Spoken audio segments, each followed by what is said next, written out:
I go work like a doctor. When I rock the mic, you got to like. What's up, everybody? I'm Granville Emerson, and welcome to LidLine Sports, along with my co-host Renault. Pepe Bean, what's up, Pep? Hey, what's going on? Another day, another few dollars. Yep. I want to thank Daniel for. I got some content to you late, Daniel. I appreciate you getting it together. My day started off with I bought some Bitcoin last night, Pep, and that joker went through the roof overnight. And I was trying to cash it out, and they wouldn't let me. And so it like occupied all my day trying to figure out, what was going on with that.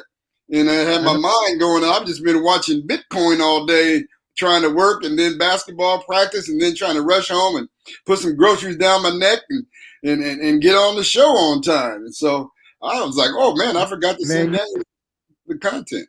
How was your day? You sound like my supervisor, because he's been talking about Bitcoin for the last 4 or 5 months. You know, he's got his own theme song every time he talks about it. You know, and so, and him and a couple of other my coworkers have been trying to get me in on it. So, I'm trying, but I just haven't done it yet. I haven't pulled the trigger yet. Yeah, I mean, it's worth looking into. I mean, people have different thoughts about it. I've researched it, and here's the fact about it. It ain't going away. It's the currency of the future, and the future is now. And so it's about learning about it and not getting hoodwinked on some funny coin. But right. there is coin, just for instance, there's stable coin like USD, which is a stable coin, and it gives you a guaranteed 15% interest. So you're not getting 15% of the bank. Right? Right. So if you got, that's what I had to come to terms with. Like, I'm getting 2% of my bank. And this cryptocurrency is paying me 15% interest, and it's backed by the same Federal Reserve as the bank. Why am I giving the bank 2%? Why am I only getting 2% from the bank? And that's a lot, because most of them give you like 0.9. Exactly, for right? Sure. Yeah, so, you found a good one if you get 2%. That's for sure. Yeah, so I am slowly and deliberately moving my currency over to cryptocurrency. Right, and one from the other, huh? Yeah, we remember I talked about last week about NFL player who's going to get paid his whole salary in Bitcoin. Right. So remember, former Seattle Seahawks left tackle. Help me with his name. Who was our Super Bowl left tackle? He's my fraternity brother too, and I got his name is like right on the tip of my tongue. Played for the San Diego Chargers. He's talking about Russell Okung. Russell Okung, yeah. So Russell Okung got half of his salary last year in Bitcoin. Right. Right. Yes. And he made more money than any offensive lineman in football. Right? Yeah. He made $21 million. Woo! Because he had his cryptocurrency, his salary paid in cryptocurrency, and it converted to US dollars, $21 million per last season for him. So man, it's no joke. And then there's currency that's also based on real businesses. Like some current cryptocurrency just made up, like Dogecoin. People make a lot of money off of Dogecoin, but Dogecoin is just a made up cryptocurrency that somebody made up as a joke, and it's just taken off with everybody buying it, right? Yeah. And you have new people into the market. It's predicted that by the end of the year, you have 60% more people buying Bitcoin than at the beginning of the year. So you got new people in, and they don't know anything about it. So they go with the buzz stuff. So like, I think Dogecoin first started with Elon Musk, him buying a bunch of it, and then people got into it and they started buying it up. But that's one aspect of it. But another aspect is this coin that's based on legitimate, real businesses that are based on. Like I have coin in businesses that I see are basically what's going to happen in the future. Like you see it happening. Like for instance, you saw how we were going from the VCR to the DVD, right? Then you saw how we were going from the DVD to streaming, right? Yes. So Bitcoin is like when streaming first started, right? You couldn't really do anything with it. You had to have the bandwidth, the da-da-da-da-da. Not a lot of key players out there, right? But then broadband came along, streams became faster, Netflix came along, everybody's watching. I don't even have cable anymore. I stream stuff. So I'm just looking for stuff in the future, like what's coming down the line, right? And so I look for companies that are, I could see like, okay, yeah, this is something that is a great chance of this taking off, right? Like digital downloadable music, right? Yeah. In 2000, I could see that taking off. That was going to happen, right? So just trying to find companies with coin that is not already saturated in terms of the coins in the market and what they have to offer. So I'm not an expert. Put that out there. Put that disclosure out there. I am not an expert. So I'm a novice trying to figure it out for myself. But I've missed a whole lot of stuff that I knew about. And so I'm trying to get involved with this that I know about. The weekend was pretty interesting. I will let you talk about DK Metcalf in NFL Pep Talk. Okay. I do want to talk about what happened last weekend, but we just found out about it this weekend or today actually, that Medina Spirit, winner of the Kentucky Derby, got disqualified for pulling the full Barry Bonds. Yeah, she came up dirty. Yeah, she tested for steroids or something that she wasn't supposed to have. And it's funny that her jockey, Bob Baffert, this guy just rides dirty horses. This is the 5th horse this year that he's rode that is turned up to have used a banned substance. Now, did you hear his excuse or his explanation? I did not, but Daniel, if you can find his explanation, Bob Baffert, the jockey for Medina Spirit, and we can all hear what he's talking about. Man, that was insane. I hope he can find it, because I can partake in some of it, but it'd be better to hear it from the horse's mouth. No pun intended. Sometimes it just writes itself, guys. Man. So now Baffert has been suspended. To Medina Spirit. Bob, this was your 7th Kentucky Derby win. You're now the winningest trainer in Derby history. What was going through your mind when Medina Spirit pulled it off? You know what?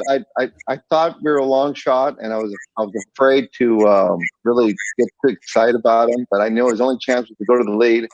And when he turned for home, I still wasn't convinced. He was still in front.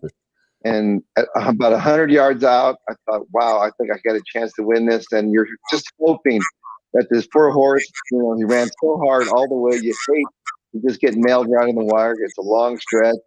And it was like I'd won my first Kentucky Derby win. I was just so excited about it.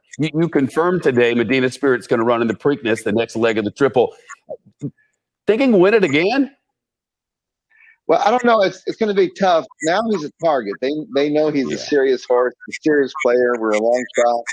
And I'm actually going to run 2 horses in there. A horse that I almost ran the Derby, but he didn't run well the time before, so it's going to be interesting. They're both fast horses, so but winning the Kentucky Derby, Shepherd, it's the greatest thrill in racing, and it's our Super Bowl. For sure. You mentioned that other horse, Concert Tour. Do these two horses, do they know who you're going to be rooting for? I mean, how do you square this? Well, I mean, Concert Tour, they sort of have the same style. He's a fast horse also, and he would have actually been probably the second favorite in the Kentucky Derby if he'd won the Arkansas Derby. But he didn't bring his A game that day, so we passed on it. But they don't know. We saddle them, and they're competitors. I assume you'll be rooting for a shot at the Triple Crown. Well, it's I've gone for it 5 times before and got lucky to win 2 of them. They got to win that second leg. That second leg is important, and but it's one of those things where you don't think about it. You're just you want to go there and have a great race, but for 2 weeks I'm the Kentucky Derby champ for 2 weeks, and we're gonna enjoy it. Nobody taking that away. Medina Spirit purchased for $1,000 at an auction. That's a mighty cheap number for a racehorse. You called it a Cinderella story after the Derby. Do you think this win should make Daniel, I think this is him talking about it after the race, not him after he's been found to be dirty. I said it was a jockey. Actually, Bob Baffert is a trainer. The horse trained.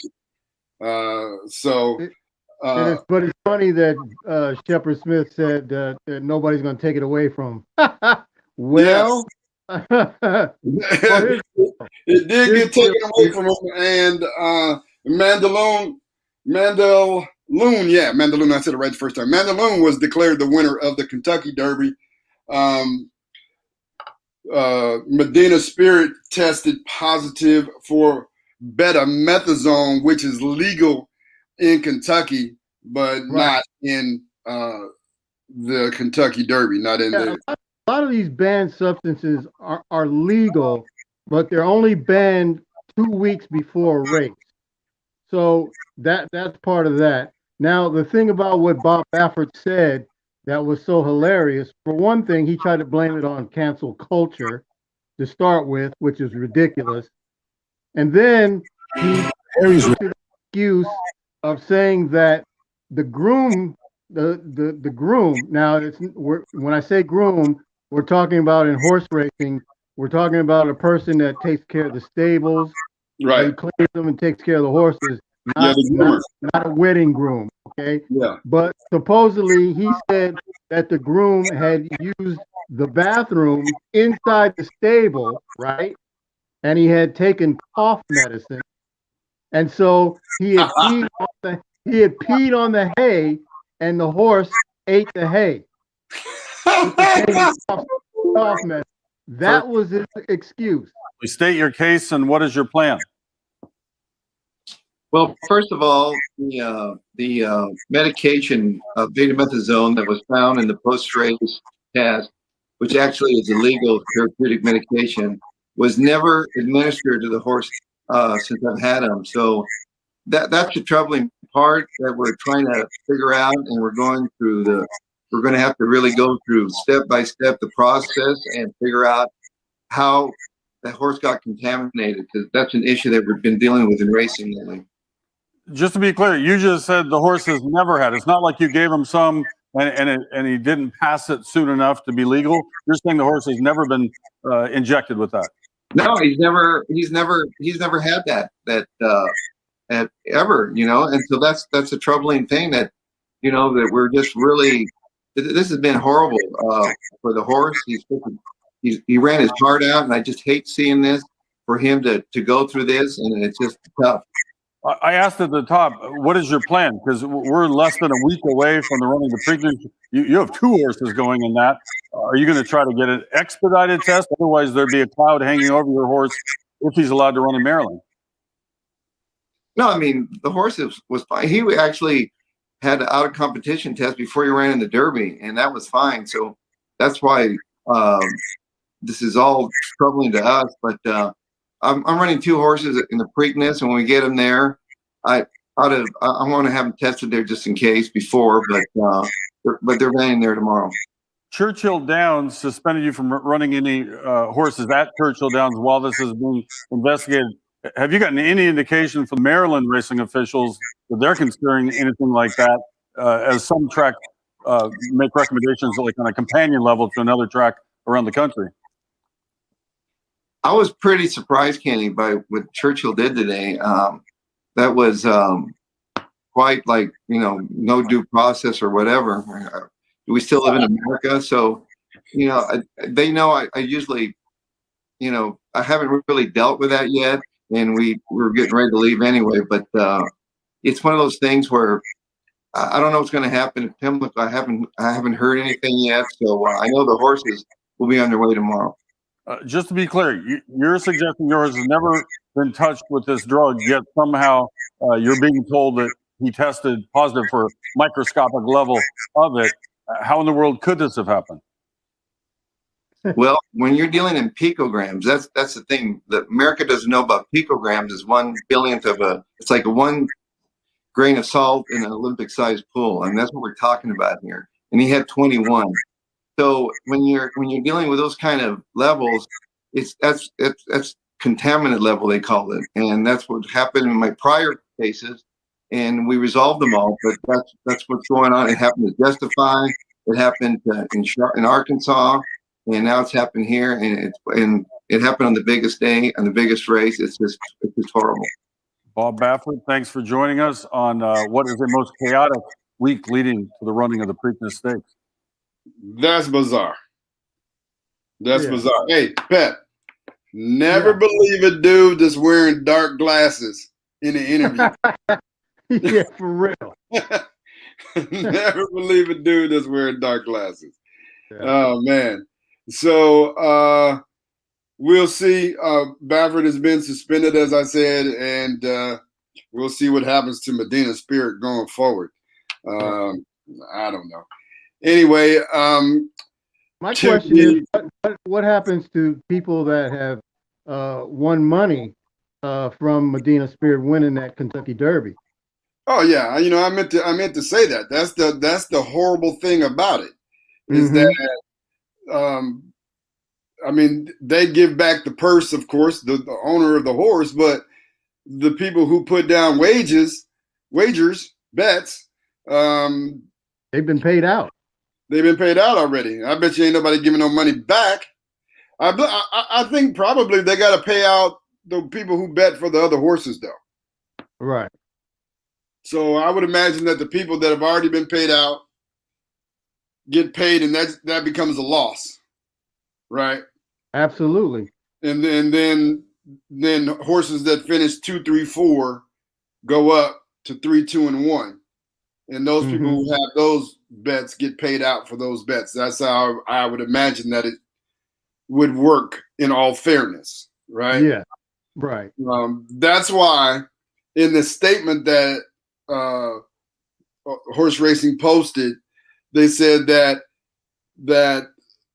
they take this serious because it calls into the integrity of the sport, right? Yep. So if you're cheating with your horse to win, then people are placing bets based upon that horse and have had handicapped that horse in other races. And now you put them in this race and you give them some type of ban. Hundreds and thousands of people are affected by this, Yeah. I mean, it's a big deal. I mean, we're spending a good amount of time talking about it on the show, but it is a big deal. It is tantamount to an Olympic sprinter testing positive. Mm-hmm. Right? It's the same thing like Ben Johnson from Canada. Yes. Right? Won the gold medal in 100-meter gold and tested positive and had to forfeit the gold medal. But here's the deal with this situation is, unlike track and field, I don't know if there's a betting line on track and field for the Olympics, is there? No, I'm not aware of that, if there is. Yeah. Well, I think you bet on about anything now, but I know back then. Yeah, I don't think back then you could. I don't even know now if they have an actual betting line in the major sports books. Probably some side books. You know what I mean? Smaller places off the wall. I don't want to call them one word I got is backstreet book companies. I want so I don't know. So we'll see what happens with all of that. Found that to be interesting. My mom went to the Kentucky Derby 2 years ago, I think. Oh. 2 years ago? Yeah, 2 years ago. Not last year because COVID year last year. So the year before that, she went to the Kentucky Derby. One of my cousins lives in Louisville. I just saw the Facebook memory pop up yesterday. I was thanking my cousin for taking care of my mom while she was down there in Louisville. That was one of her items on her bucket list was to go to the Kentucky Derby. So it's a big thing. People dress up. I trip out now how it's gotten to the point where people just have Kentucky Derby days, like in remote cities. They just dress up, don't even watch the race. That's right. Anything to dress up, I guess, right? Yeah, he dressed up and he had goo. Yeah. So, one of the other things that happened over the weekend that I want to talk about is Anthony Davis. He had been struggling after his injury, and then last night served notice to the league. He put down a nice reverse dunk and hollered to the 200 people in the audience, "I'm back." Right. Right. So, Right. Pep, the Lakers took apart Phoenix yesterday. Phoenix was one of the hottest teams in the league. Yeah, Anthony that's probably, Davis had 42. probably the real reason why Lil O's sick. I was going to say that, but I was waiting for you to say that. He didn't want to come in and talk about that butt whipping that the Lakers put on him last night, because I am almost positive that he thought they were going to go in there and win. Right. What's your thoughts about Anthony Davis leading the Lakers out of the play-in game without LeBron? Well, it's no surprise to me. I mean, Anthony Davis is a, if there was an NBA 4 or 5 star, he's a 5-star guy, right? I mean, so that's no surprise. The only problem with that is Anthony Davis seems to be hurt a lot, and that's his issue. But talent has never been his issue. So we know that when he's healthy, Anthony Davis is a top 5, top 3 guy. So, it's no surprise that he put in the work that he did yesterday, getting 42 points. In the game before, he had 36. So, this is who he is when he's healthy. But, when you got Anthony Davis, now when you got LeBron in there, well, Anthony Davis is probably going to get a lot less touches, right? Because, LeBron's got to get his. And, no Dennis Schroeder.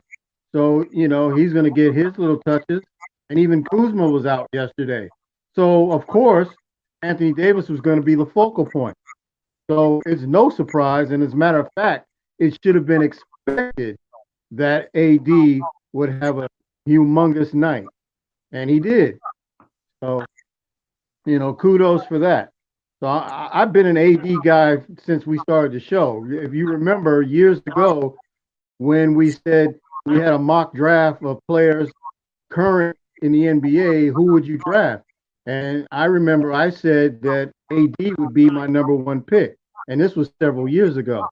So, of course, as I said again, this is no surprise to me. When healthy, he is a top guy. Yeah, he is the unofficial leader of the Lakers. In the playoffs last year, he averaged 27.7, 9.7 rebounds, 3.5 assists, and 1.2 steals and 1.4 blocks to lead the Lakers. So he's going to get his touches. And when LeBron comes back, Absolutely. I feel like they will be LeBron will come back, and I feel like these guys are getting rest. I mean, it's just kind of weird to me how they all go out and they get rest under the disguise of injury. Like Schroeder, he's getting rest. He'll be rested up. They barely play. What's his name? I can't think of what his name. What's the guy's name that came over from the Clippers? Big guy, Montrezl Harrell. Oh, Harold. Yeah, Montrezl Harrell. Yeah. They barely play him. I guarantee you they're not barely playing him in the playoffs. And so Right. they have, to me, a very deep squad when you look at it. Because if you look at them and the guys that they've been playing and getting experience, like Taylor Horton-Tucker, now they have Ben McLemore. Right. And Ben McLemore is nice. He's a great defensive guard. He's a good three-point shooter. They've got Caruso. They've got Kyle Kuzma. They can go deep on their bench. And especially with LeBron back, they have a really deep squad. And all of those guys play defense. And that's what they did to Phoenix yesterday. They beat them up. Yeah. And I don't think Phoenix matches up well against the Lakers too. So that's the, if Phoenix is to see a team in the playoffs in the first round, it better not be the Lakers because they won't make it past them.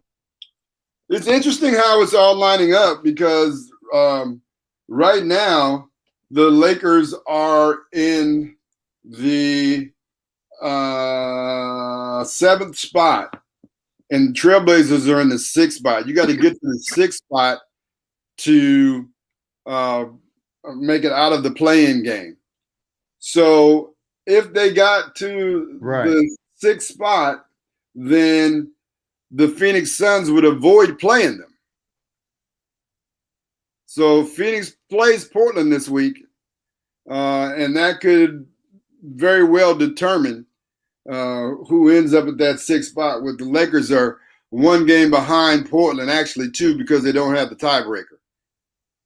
Right. And boy, Phoenix is going to be motivated to beat up Portland for sure. They don't want to see the Lakers, like I mentioned before. Yeah. Sure. Not Well, first round. I don't think anybody wants to see the Lakers, but Well, you definitely don't want to see them in the first round. definitely not in the first round. Yeah. And so I don't want to see the Golden State Warriors in the first round. I don't want the Lakers to play the Golden State Warriors. I don't think the Warriors can do anything with them, but it's just be crazy. Yeah. Anything can happen, but I'm not concerned about any of those other playing teams but the Warriors. So we're going to take a break. You're listening to LidLine Sports with my co-host Renault Pepe Bean. Otis is absent because the Phoenix Suns got beat by the Lakers last night. He'll join us next week. And you can listen to LidLine Sports on Rainier Avenue Radio.world and Facebook Live, as well as anywhere you get a podcast on any podcast platform and on YouTube and Twitch. We'll be right back with more great sports talk, and we'll get to the NFL and NFL Pep Talk when we come back right after this.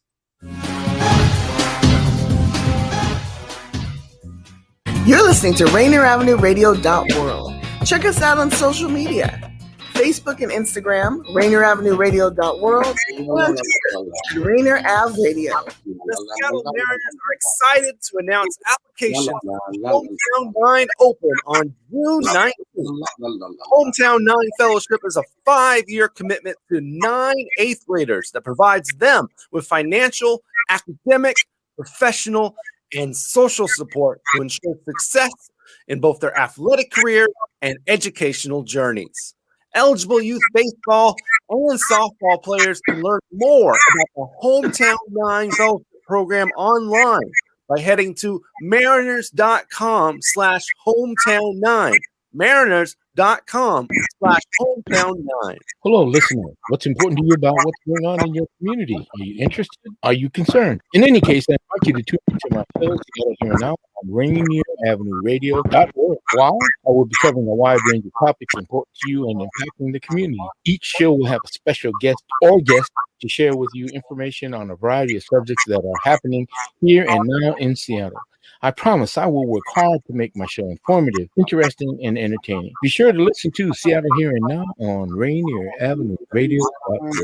Women are not an homogenous group. We face discrimination differently depending on factors such as ethnicity, age, socioeconomic status, and more. Rainier Avenue Radio is proud to amplify women's voices. They are the experts of their own lives, initiating conversations within their community about challenges they face, the solutions they're working on, and the opportunities they see. Please join us this Sunday from 2 to 5 for Women's Voices on Air. We know our challenges. We are the experts of our lives. We are master multitaskers, prioritizing our family, friends, and our faith above our own needs. Our needs and voices are too often overlooked. Please join us this Sunday from 2 to 5 p.m. for Women's Voices on Air. We tell our stories in our own way. Do you want to represent your city? This year, you can. Seattle residents who are interested in running for office in 2021 can use democracy vouchers to fund their campaigns for the positions of mayor, city council, and city attorney. The city of Seattle offers one-on-one training for candidates at any stage. Learn more about how to run for office by visiting seattle.gov/democracy voucher or by calling 206-727-8855. This is Rainier Avenue Radio.world. Hello, I'm Granville Emerson. Welcome back to LidLine Sports along with my co-host Renault Pepe. What's happening in the NFL, Pep? Well, got sad news to report in the NFL. Out of Raleigh, North Carolina, the Chicago's Bears running back Tariq Cohen lost his twin brother Sunday morning in a single car crash. Terrell Cohen, which is Tariq's twin, authorities could not find Terrell upon arrival and search around the perimeter scene and eventually called off the search. However, a North Carolina Energy employee later discovered a body at the nearby substation, and it was later to be confirmed that it was Tyrell Cohen. The cause of death has been determined to be electrocution. Apparently, preliminary reports suggest that he was climbing on the substation and then eventually got electrocuted. Wow. So, yeah. So thoughts and prayers to the Cohen family. The Chicago Bears, of course, issued a statement about their condolence to the Cohen family. So, this was a big shock, for Tariq. He was a fourth rounder in 2018. And of course, now that they got Justin Fields, Chicago is looking forward to this season being a promise. So, and then they get this bit of news, so it's kind of a letdown, but I'm sure they'll bounce back. And again, thoughts and prayers go to the Cohen family. In other news, guess who's back in the NFL, G? Oh, who? Well, Tim Tebow. Yeah, the Jacksonville Jaguars are going to sign Tebow to a one-year deal later this week or next week. He worked out recently for the team, and so they're going to sign him. And guess what he's going to play? Because they're not bringing him in as a quarterback. They're going to bring him in as a tight end. So Tebow hasn't played in 9 years, okay? He hasn't been in training camp since 2015 with the Philadelphia Eagles. Tebow is 33 years old now, but he gets a shot.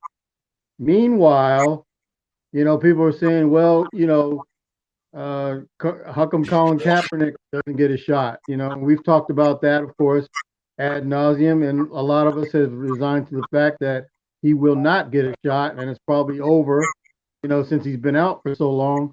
But he hasn't even been out nearly as long as Tim Tebow. Like I said before, Tim Tebow's been out 9 years, and he's going to get a shot. So what do you think about that, G? Well, obviously, Tim Tebow having played for Urban Meyer at Florida, Urban Meyer is giving him an opportunity, which is all Colin Kaepernick has asked for, is an opportunity. Correct. So it's a shame that I think that's the bigger news, that a dude that hasn't been in the NFL for 9 years can get an opportunity to play, but Colin Kaepernick can't, simply because he protested against the unlawful killing of unarmed Black people. Right. That's how I feel about it. And for anybody who wants to say why does it always have to be about race, I didn't make it about race. It was made about race when the country was founded, and it's been that way since. So don't point the finger at me. I'm not the one making it about race. Right. So, good for Tim Tebow if he gets the opportunity and he's able to do it. Good for him. I don't cast any, negativity on him. Just the whole idea that he ain't played for 9 years, but he gets an opportunity to play. Right. And there are many people more worthy of getting that opportunity than Tim Tebow. But he has a relationship with Urban Meyer, and that's the way life is. Yes. No Urban Meyer, no Tim Tebow getting a tryout in the NFL. Bottom line. Yeah, I mean, Urban Meyer's known him since he was a kid. Right. Yeah. So, and of course there's speculation that it's Urban Meyer's way of diminishing the spotlight pressure on the number 1 overall pick, Trevor Lawrence. I'm not buying that part at all. But whatever the case may be, do I think that Tim Tebow is going to make the team as a tight end? I really don't. I don't see it. He might have looked good in a workout, but you know what? Wait till he goes down to, has to block, run block, pass block, or, run and get hit. That's a whole different story. It is a whole different story. I mean, but Alden Smith came back last year after 4 years off, and he had a really good year. Yeah, he came back doing what he always does and what he was trying to do. So, that's not a big deal. This Tim Tebow has never been a tight end that I know of, So, and being a tight end in the NFL is not saying being a tight end on the street or in high school. So, like I said, I think that it's just Urban Meyer giving the kid an opportunity. Well, he's not a kid anymore. Giving the dude an opportunity, and he'll probably end up on the practice squad or something, or get cut, right? Or maybe on the coaching staff. Maybe it could be a way to bring him in that way. So we'll see. Could be. Yeah. But last but not least, the big hype yesterday was DK Metcalf participating in Sunday's Golden Games in Walnut, California, in the attempt, I guess, to qualify for the 2020 Tokyo Olympics. He ran a respectable 10.36. However, he failed to qualify. Even though he was 9th place out of 9, he was in the pack, early and in the middle of the race until finally succumbing to the much faster, more trained world-class sprinters that they are, and fell off. But look, no one, even after the race, no one said anything disrespectful. I was glad to see. Nobody said, see, you shouldn't have been trying to be out there. We knew you'd get smoked. None of that. Everybody actually praised him as if he, was in the top 3. Daniel, Which huh? ask Daniel if he could find it for us. Go ahead.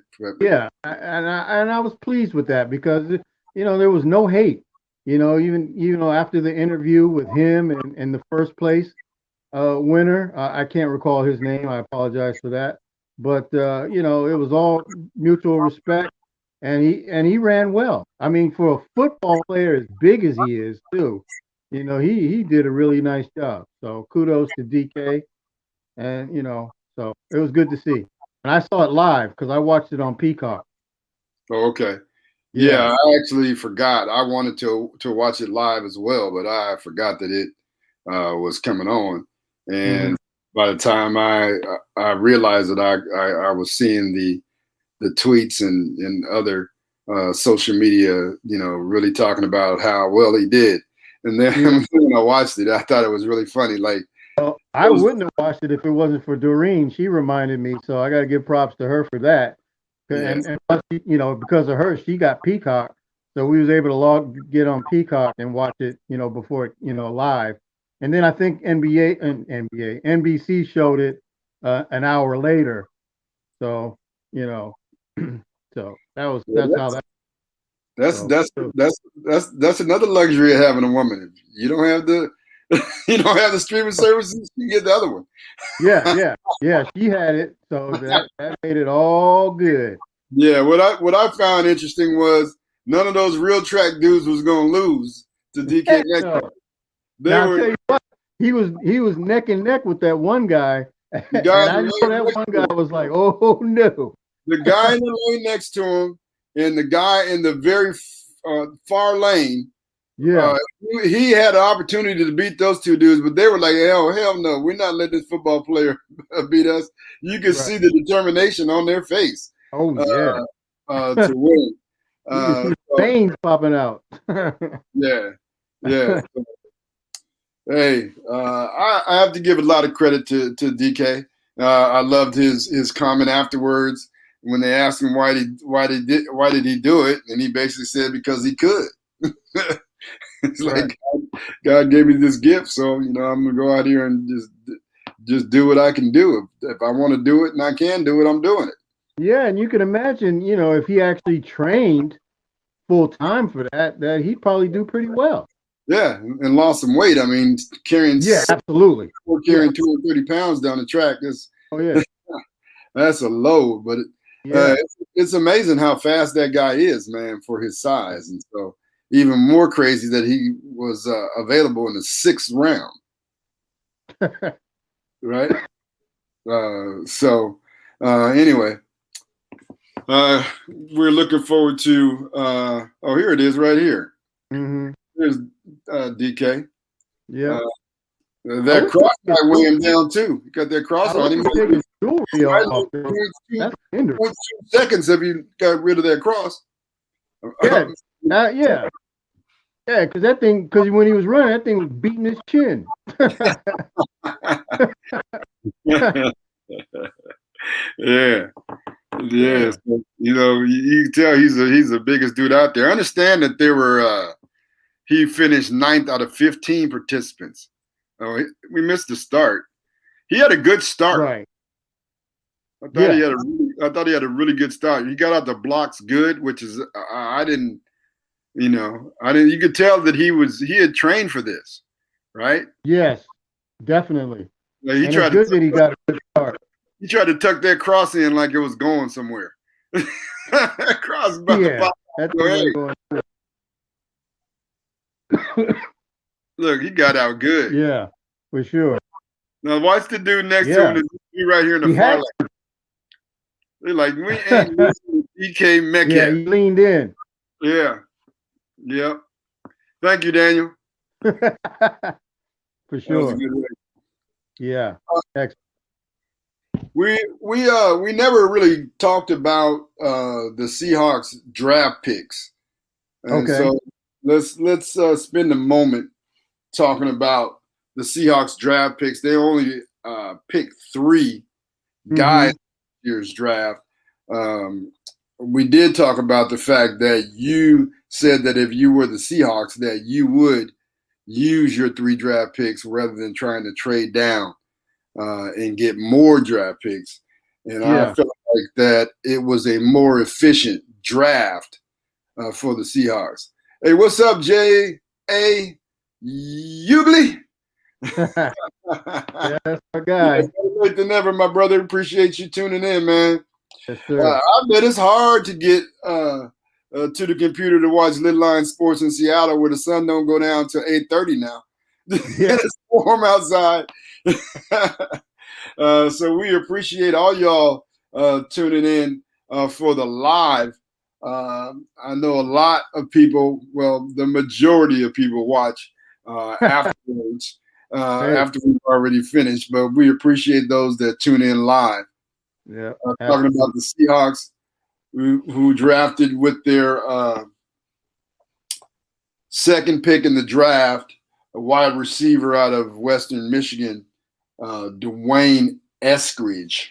Mm-hmm. Speedster, wide receiver. Yeah. Pep, you look at his highlights? I have looked at his highlights, and he looked good, of course. I mean, that's what highlights are, right? Going to be your best plays. Yeah, yeah. I mean, I don't look at highlights to determine if somebody is, good or bad. Like I tell the kids on my basketball team, you give me my best highlights, I look good too. Right. Right. Yeah. You give me my best highlights, you think that I can actually still hoop. Right. And I can't. But yeah. I was we were doing shooting drills this past Saturday at practice, Pep. Mm-hmm. My jumper was wet. And if you would have took some highlights of me on Saturday, you're like, oh, gee, you still got it. No, I don't. Because I was trying to shoot today, and it was brick by brick. But even so, you pay for it the next day when you wake up. Yeah. So what I look at in highlights is, especially with the wide receiver, I look at their hands. Are they catching the ball with their hands? Right? Dwayne Eskridge catches the ball with his hands. He goes and gets the ball. Mm-hmm. And I understand what they're telling us is that his stop-start is one of the fastest that they've ever seen in terms of a player being able to stop, and then reach full speed. So you could tell in his highlights that he's speedy. Yeah. And it'll be interesting to see how they use him. And Tyler Lott the other day in an interview recently was very excited. I mean, I listened to some of the interview, and you could tell when somebody's just doing the interview and just saying the right things. But he sounded genuinely excited about what kind of offense the Seahawks are going to run and the intricacies of that offense and what they can do with this kid. So, that kind of got me excited.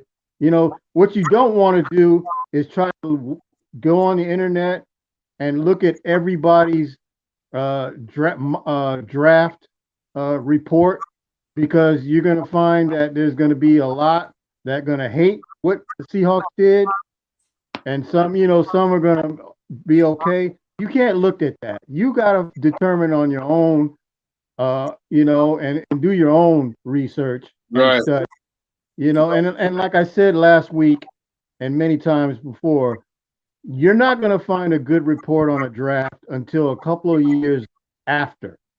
Right. Not even after this season. Yeah. You're talking. So don't go on there and get discouraged by people giving the Seahawks D's and F's and whatever. They did the right thing, like you said at the beginning of this segment, that the Seahawks finally did something that they should do and not trade down and just pick the best players at the time of their picking on the position that they were looking at. And they did that. So I give them kudos for that. And I'm very glad, because if you're going to trade down, this was not the draft to do it, because the talent level and the specific needs that they had weren't that good as far as offensive linemen and defensive ends. it was average at best. And there's no need to go down and get a bunch of guys when you've already picked up some guys in free agency, and you got a couple of guys already that are unproven in Darrell Taylor, right? And still you got a promising guy in Jordan Brooks on the defense. So you've already got some pieces. And then of course in the offensive line, you've got Gabe Jackson in the trade, right? And you still have Dwayne Brown, and you still got the rookie from last year that showed some promise. So you still got some pieces that you still kind of iffy about. There's no need to try and get more and more and more. You did get a guy that in Stone Forsythe, right, from Florida. Yeah, can I finish just breaking down Eskridge for a second before we go to the other? My bad. Sorry, I caught the tangent there. But yeah, so Eskridge is like, if you're gonna look at Eskridge, you gotta think Tyreek Hill, that kind of thing, or Tavon Austin, when he was younger, that kind of guy, because he's a kick returner, so he could probably handle returns, special teams, so it gives Tyler Lockett a break from that, right? So he can concentrate and just be who he is. Yeah, what I like about Eskridge is he catches the ball away from his body.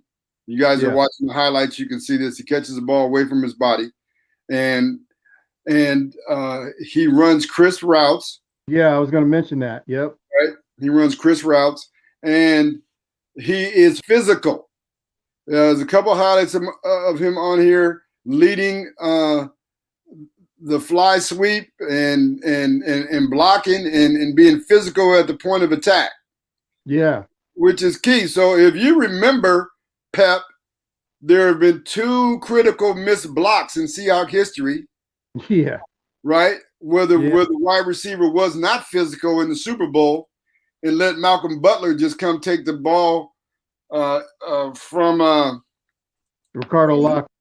Yeah, Ricardo, what's his name? Lockett, yeah. And then most recently, Freddie Swain last year, who didn't block the Rams DB, who intercepted the ball, and basically that kind of sealed the game for the Rams on that pick 6. Yep. But looking forward to seeing Eskridge live. I remember, was it you and I, Pep? Was that the Seahawks camp we went to when Tyler Lockett was a rookie? Yeah. Yeah. And I came out of that camp telling everybody that Tyler Lockett was going to be great. Yeah. Just see it. Anybody that runs crisp routes and has good hands and speed, they're going to be good. Yeah. So I'm looking forward to this dude being good. Now, next, the Seahawks drafted a defensive back. They traded up. Yes. To get defensive back Trey Brown out of Oklahoma. Yes. Pep, what I like about Trey Brown is Trey Brown has been a 4-year starter. Yes. That tells me everything right there. If you've started for 4 years on an SEC team, you're a baller. Yeah. Right? You are a baller. And he is physical. He's tough. He's fast. He tracks the ball well. And he's got that, kind of Deion Sanders moxie, right? Yes. He's not flamboyant like you, but he's moxie. I listen to him talk on the radio. And he's very sure of himself. And he returns kicks. Yes. So we'll see. Eskridge didn't return punts in college, so I don't trust anybody that didn't return punts to return to the NFL, because I think that's the hardest job in the NFL, is to field that ball coming from way up in the sky at 900 miles an hour with people running down at you 2,000 miles an hour. Yeah, it's pretty scary. Yeah. Sure. And I remember when Eric sat out a year, Metcalf, he sat out a year, and he went to the Raiders, and they played a preseason game in Mexico City, and they kicked him the first punt.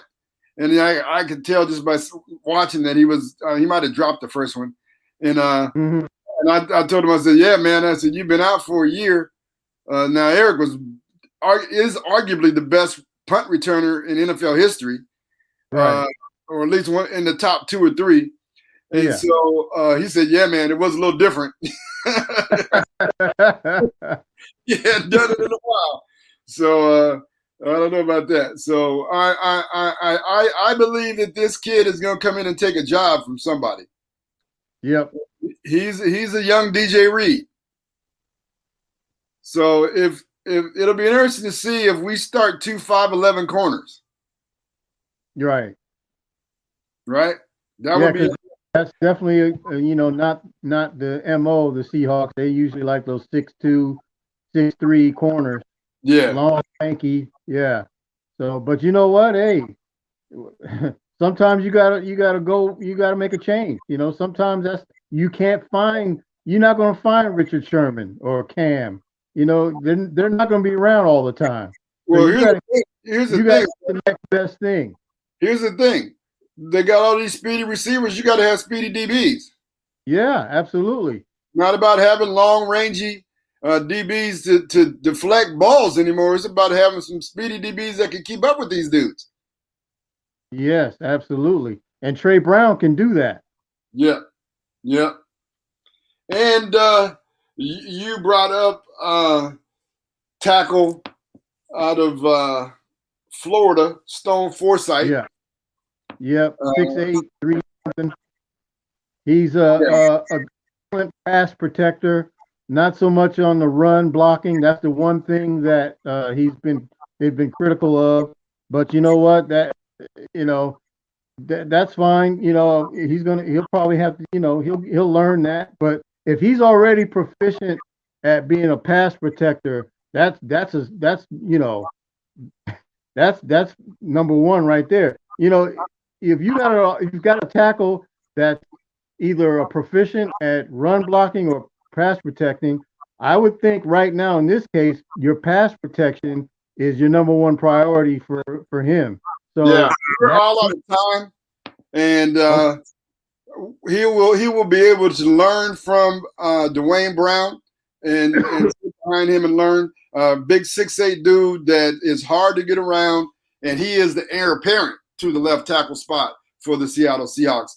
Thank you all for joining us tonight on LidLine Sports. Otis Stevenson, get well, bro. See you back next Monday, hopefully. Stay away from them whatever you was eating. And Pep, appreciate you, bro. And thank all of you all for watching LidLine Sports. This has been LidLine Sports as we see it from just below our lids. Seattle Sports Weekly is next on Rainier Avenue Radio. I go work like a doctor when I rock.